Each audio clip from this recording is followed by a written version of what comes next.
So, good morning, Miss Esther and everyone. Good morning! My name is Hans and I am from 9D, absent 5. And today I will presentate about my job. So, what will I become? I will become a blacksmith. A blacksmith is a metalsmith who create object from rotten iron or steel by forging it. So you could just call someone who made a furnace or a garden steel is called a blacksmith. But what blacksmith I want to become is a specialized blacksmith who made an armor and a weapon. So the smithing process. There is forging, drawing, bending, upsetting, punching, welding, and finishing. First, let me explain it from the top. The forging. The forging is the process that you make the metal. From the metal you are going to create what? That is the process of the forging. And from forging, there is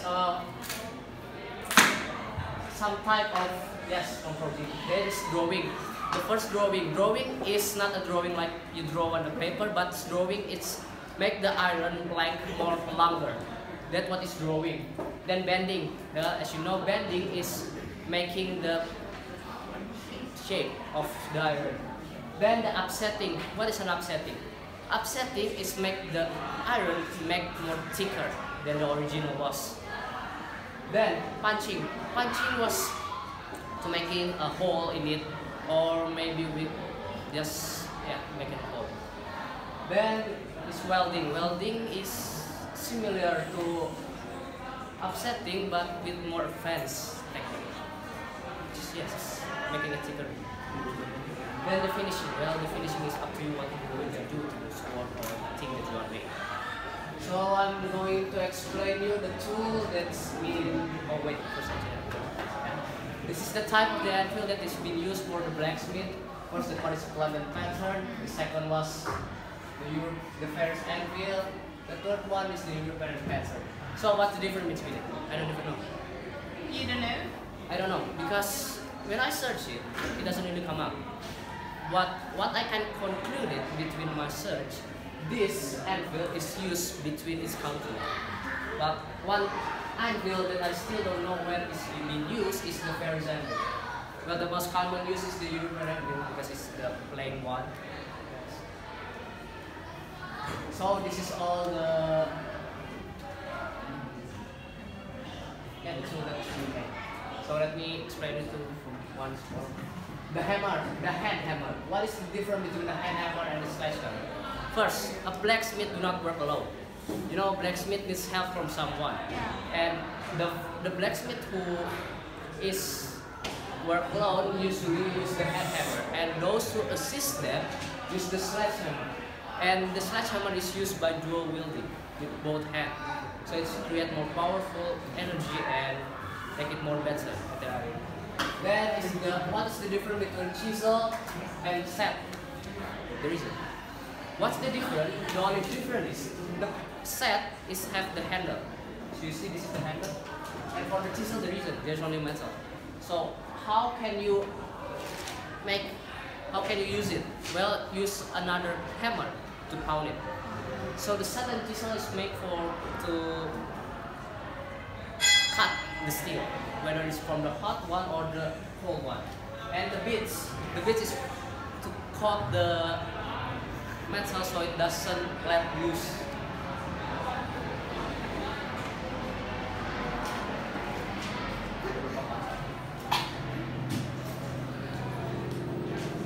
Well, this is the rest of it. So the punch and the drift is actually the same thing, yet the difference is, well, the punch is actually a little bit bigger than the drift. Well, the picture is zoomed, so it's more like bigger. Then the set hammer and the flatter is the same, so it's make the surface of the iron become more flat. Then there is for the furnace, the poker, the shove, or the slice. Then what is the difference between it? Well, the poker is for if you are testing the temperature of it. use the poker. Then for shobaisal, you use for the charcoal. Then you're going to instead of the furnace, you're going to use the slash. And what's for this one? This one is to use to separate and or the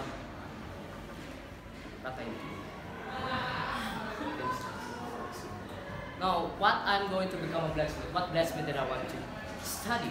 Well, to be specialized, I'm going to study the Japanese swordsmithing. Why? Because this Japanese swordsmithing is just a sword. It's a sword. There is an art. So, well, this is the explanation of it. Now, the weapon that I'm going to make. There is a katana, wakizashi, kanto, yari, naginata, nagamaki, katsu, gikata, kodachi, and yeah. So what's the difference between it? Katana, well, this is the katana, normal size of the blade. Wakizashi, what is wakizashi? Wakizashi is the smaller size of the katana, which is around this one, like this one, and the handle is smaller.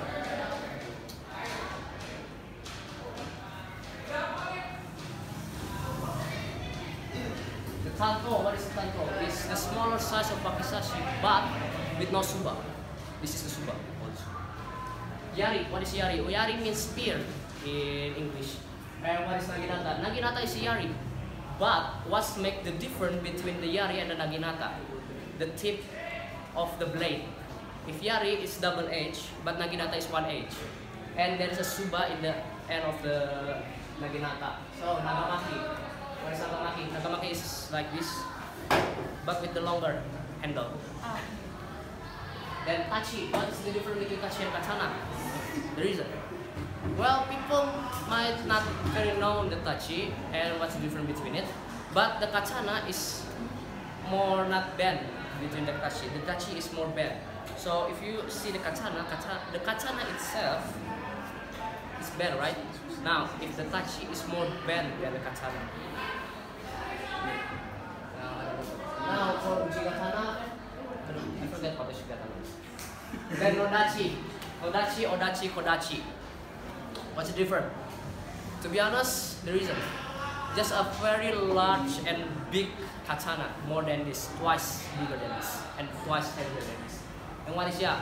Ya is arrow, the tip of the arrow.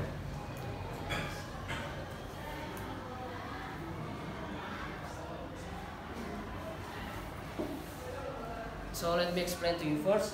So, mostly of you think of the katana is being made by one blacksmith. Actually no.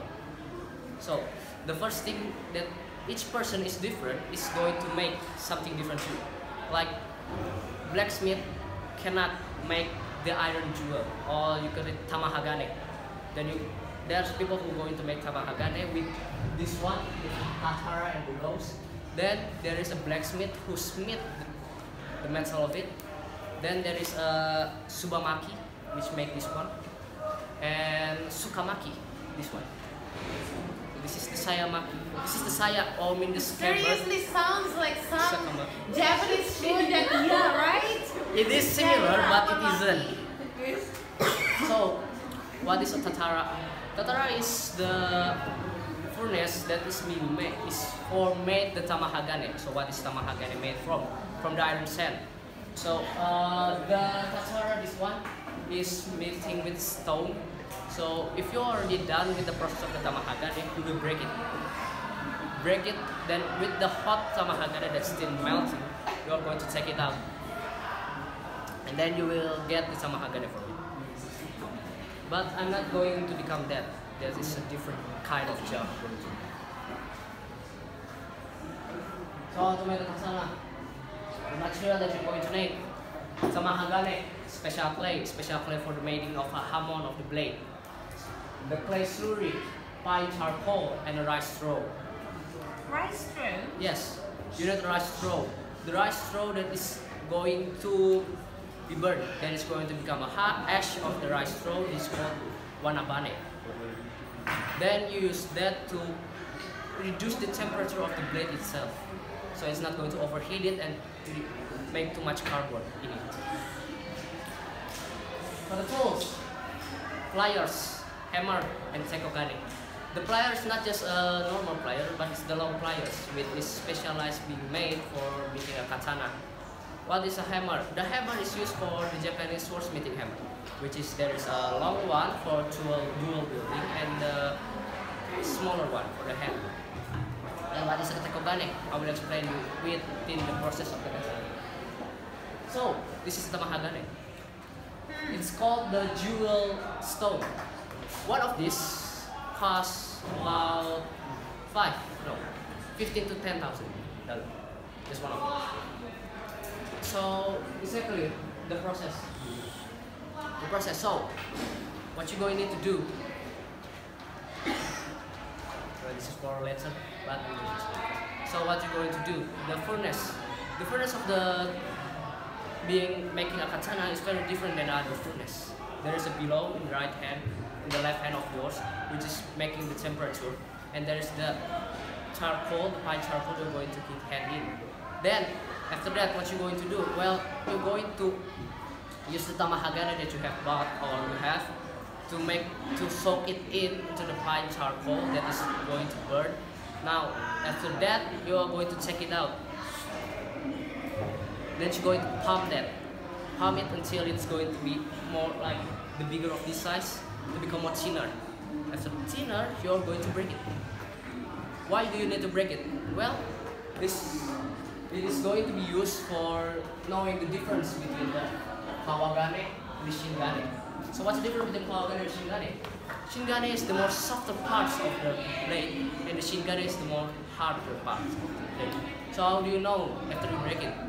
Well, the first part you're going to need to know is when you break it, there's a clean break and a not clean break, which is more like a rough one. Now, how do you know which is going to be used? The rougher one is contain less carbon, so it's going to be more softer. So the clean one is going to be a lot more harder than it.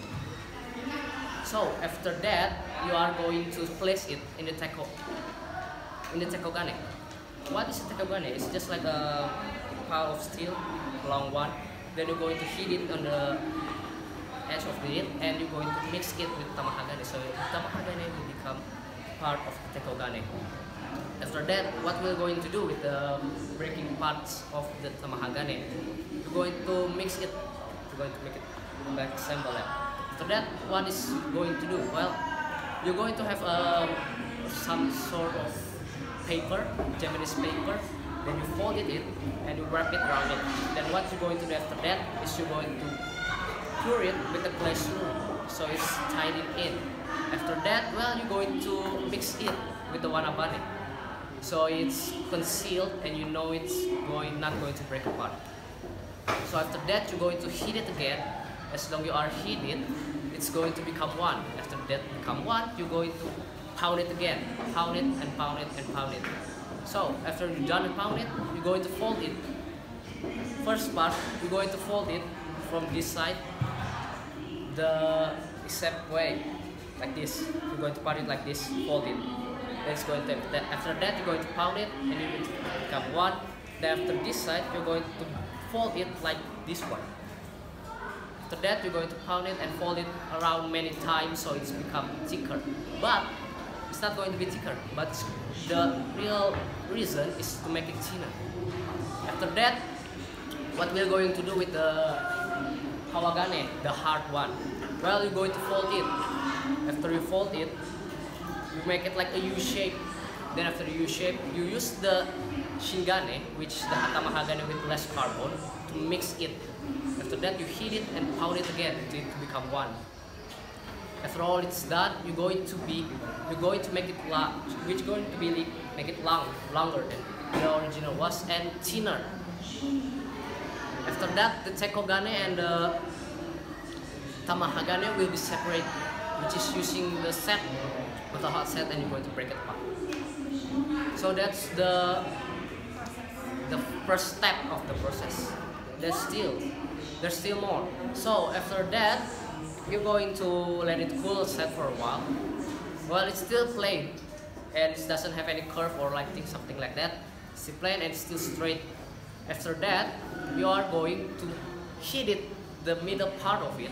Then you're making the process of the bending, a little bit of bending. Then after that, you're going to let it cool again. Then what you're going to do is to pour it with the clay.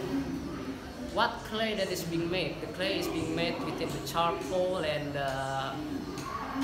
yeah, the white stone, the ash of the white stone. Then after that, what is the purpose of doing it? It's doing it to making the hamon. What is a hamon? I think I will explain it later. So after that, you're going to heat it again. After you heat it, it's going to very hot temperature. It's going to become red. Then what you're going to do? You're going to take it into a full bucket of water. So after you bucket of the water, this is what's going to happen. This is the story, the normal one, the yaki story, which means if the sharp one is like this, you're going to answer it like this. So it's making bending it like that, the other way. So the straight prior to quenching, what will happen?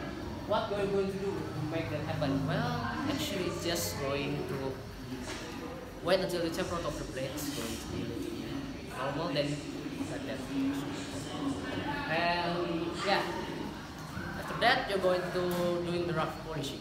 Now for making the hamon see clearly, it's not the job of the swordsmithing. It's actually the job of the polisher. It's a different job again. So, what blade did I like? Why? It's the blade of Tenkat Goken, which means the 5 swords under heaven. Well, this is the name of it. Doderka, Jigiri, Mikasuki Tenchi, Maru, Jusumaru. So, I haven't explained about the hamon. What is hamon? The hamon is the white part of the blade. Which is really, you cannot see it very well, but yeah, you can see this white thing. This is the hamon, which is clearly a show of the individual person. Hamon is many type of things, so you could make it many type of it. So yeah, many things. What I'm going to explain, each type of these 5 swords have its own tales. So let me explain first from the Denta. The swordsmith name is Mike Denta Tissio. And the story of this is there is a family who is their daughter named Go, and they become the daughter of it becomes sick, and because it's sick, the one who owned the sword of it give it to his daughter. So the daughter, after that, the daughter can be cured. I don't know how it can cure the disease, but I don't know, it's nail or something. So the Dojigiri, it is called the Demon Slayer Doji. It's actually a blade that cut the head of the Demon King Doji.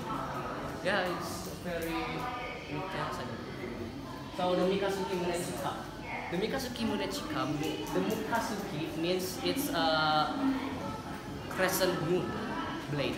So if you can see this, the hamon of it is actually, the hamon of it is actually with the type of structure of the moon.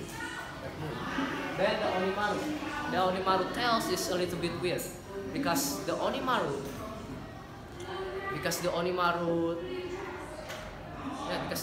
blade is rusted, so the one who wielded it have a bad dream. This being chased by an old demon. Yes. Then how do you get rid of the demon? So he met someone, an older man in the dream, and the older man said, polish the blade. So after they polish the blade, the one who wielded it become not having a bad dream again. Then for the last, the Juzumaru. The one who wielded it is the Nichiren, a high Buddhist priest. Why it's called the Juzumaru? Because over the hill is being wrapped by a Juzu or rosary. Oh, that's first for my side job. Actually, I'm going to explain one more job that I'm going to explain, which is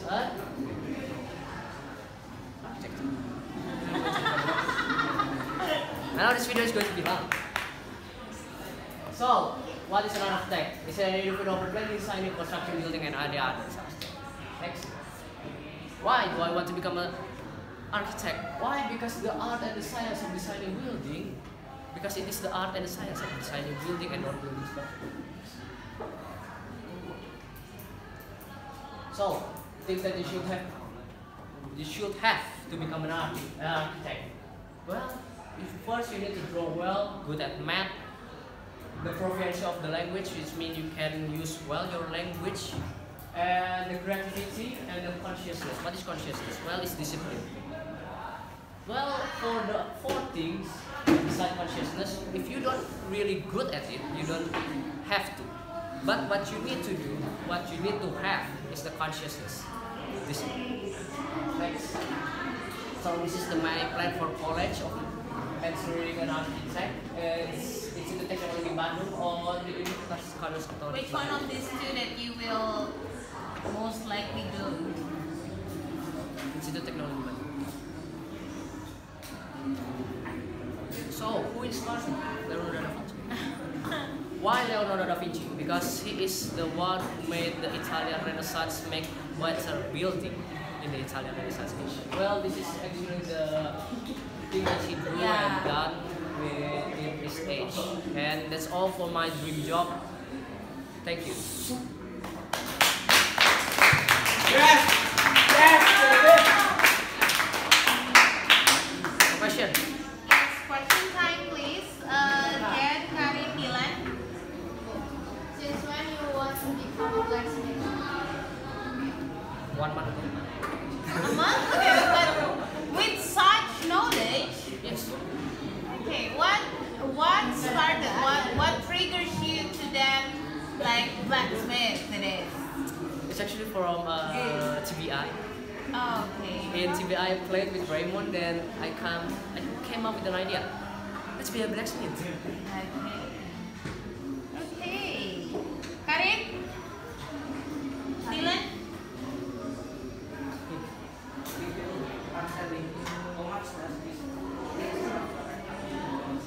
How much that I made, or how much the base of katana? Well, if it's actually good, well, I'll start with 10,000. Because katana is worth more than 10,000. Yeah, There's yeah. 20,000 more. Yeah. Thanks. The reason I haven't started because the cost is so much. And if I think I will become a good blacksmith, because I will study in Japan and study with many other blacksmiths. You say it when you're explaining, you fold the metal, what does it do? What does it do? Well, first you use the sand, break it, but not break it. Just like it's going to be fold, then there's an anvil, the edge of the anvil. You're going to make it that, and you will going to pound it with the hammer, because it's fold. So that when you're going to take it, then it's going to be shaped like this, right? Then you pound it again, so it's become one again. What is the purpose? I mean, like, I know how to do it. Yes. Why do you fold it? To make it thicker, so it doesn't really easy to break. But katanas are very thin. Yes, it is thin, but if you use this one to make an impact with other, it won't break. But if you use this one, it will break the easy. How will you learn to blacksmith, or where in Japan would you learn smithing? I haven't think that far, but I will think of going to Japan, and then yeah, just asking a bunch of blacksmith people who is working. Then I will ask, can I be your student? No, then I will go ask another one.